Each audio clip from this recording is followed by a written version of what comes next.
So shutter speed is a way that photographers control the appearance of motion in their photographs. So I have here today a fountain in a pool and also a fountain beyond that. So we have several different sources of motion, and photographers can either capture motion in slow motion where you would achieve blur in your photograph, or they can capture it with stop action, which would freeze any action that you have in your picture. So in this frame we have water that is moving. When we capture it with stop action, it's going to look crisp and clear, and you're going to see every little water droplet as it's falling through midair. And then in slow motion, or in with a very slow shutter speed, since the picture is being taken over a period of time, lots of different light from different angles, from different water droplets is going to be captured on the frame all together, so it kind of creates this overall blur effect that you'll see in just a second. So we're going to start with a slow shutter speed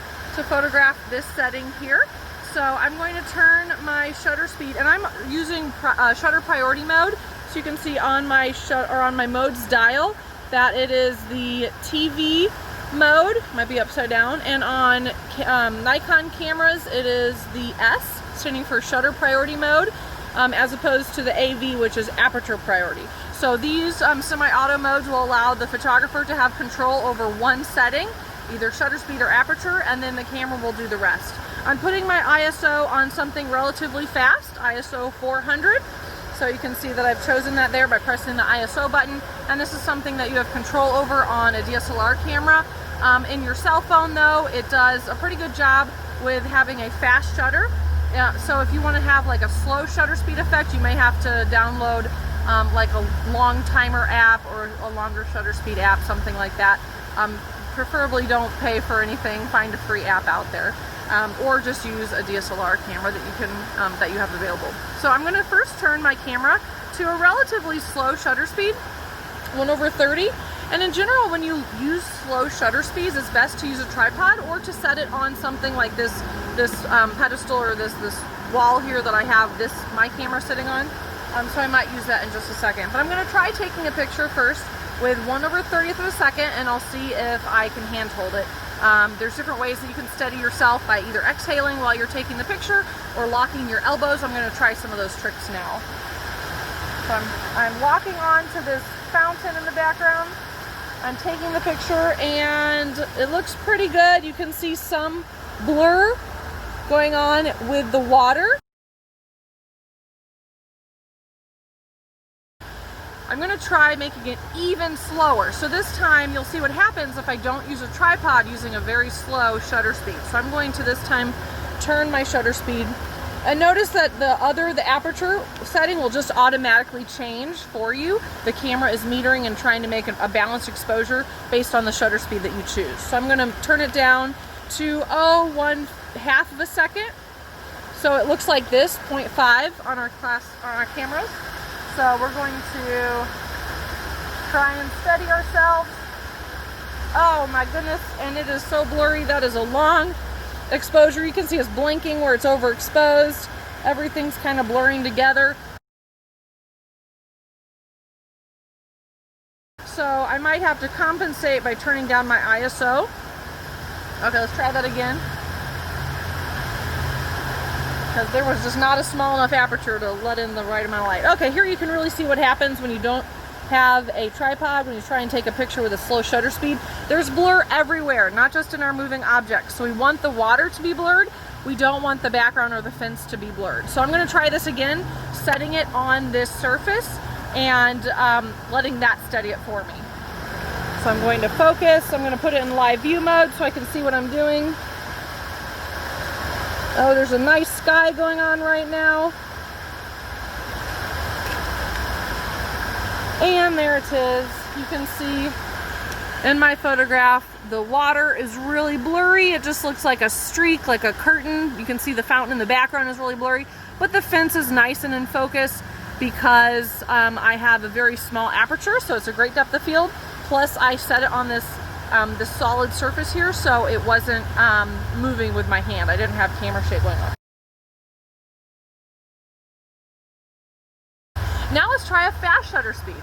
So on your cameras, by default, they should be on like a there's it upside down, 1/125th of a second. So we're gonna keep, these are fractions of a second. So this is 1/125. I don't know which way is up or down. This way. So it's just backwards. 1/125 is a very quick fraction of a second. So it's like you took the second and you're only letting your shutter open for light to come in for 125th of that second. So very, very, very fast, quick fraction of a second should capture just a couple of the water droplets instead of all of them, you know, affecting the lens or affecting the image plane. All right, so I'm going to focus on the fountain in the foreground. And oh, here it is. You can see pretty well all of the details of the ribbons of water coming down. This is at 1/25th of a second. So it's much faster. Now let's try increasing the shutter speed even more with this little dial. I'm going to go up to, sure, let's do 1/400th of a second and see what that looks like. So I'm going to focus on my fountain, recompose, take that picture, and you can see, I'm going to even zoom in a little bit on this section here so you can really see what's happening with the ribbons of that fountain.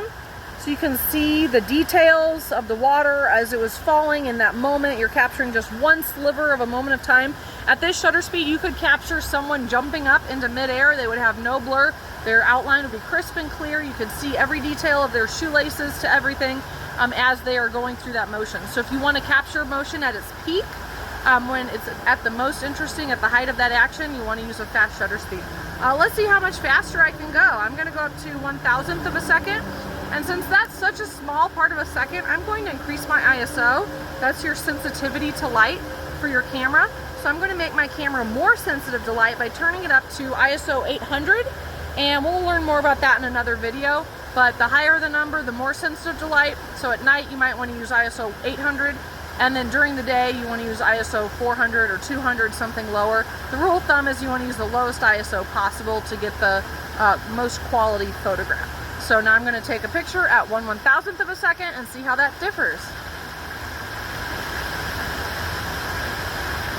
All right, looks a little different. Going to zoom in for you here. Oh, look at that water. Beautiful. You see all those little points of water droplets as they're falling. And I didn't even include here the other fountain. Let's look at that on the other side of the picture. This one is further away, so it's harder to see those little droplets, but they are also stopped. Okay, so that is an introduction to shutter speed. Again, if you're using your cell phone camera, you're just going to be capturing fast shutter speeds with no blur. So think about action that might look good at that 125th of a second shutter speed. Versus if you wanted to download a longer exposure app, then you could capture something like this with blur to give it more of an ethereal quality, more heavenly almost. The blur can really help communicate a sense of romanticism and beauty, just aesthetically pleasing to the eye. So if you're using a DSLR camera though, I encourage you to try out the shutter priority mode on your camera and see what you can do. All right, happy shooting.